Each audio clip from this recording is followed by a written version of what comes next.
Governu Timor-Leste e o Governu Xina Formaliza Ona Akordu para a Konstrusaun Ospita Militar.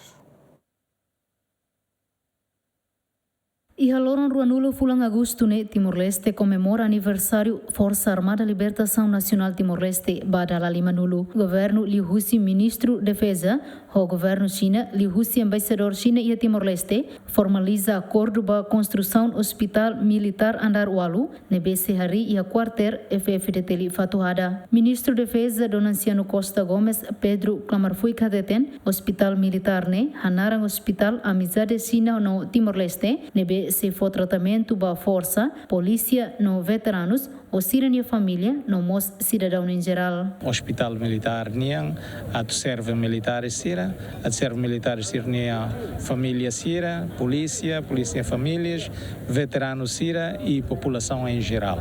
Agora como assina no protocolo da construção, em breve sira se halo a finalização de desenho ba iha hospital idane desenha tuir cama hira maga sira disponível lá tu constrói tuir indicação e protocolo né até te kata sira se constrói hospital ida ho cama atuzida ne significa kata hospital ida iha categoria média e grande pode de certeza absoluta kata que a governação da nesse inaugura hospital ida na bema corrida assim. Hospital Militar andar walu ne se acumula cama atuzida no Ceifahe para Departamento Serviço Geral, no Serviço Emergência, nebe Militar Sira bele presta ba público. Antes ne Comando FFDT li haruka ona Militar na Ruanulu ba Escola Conaba Médico e Xina. Equipa cobertura, GMN.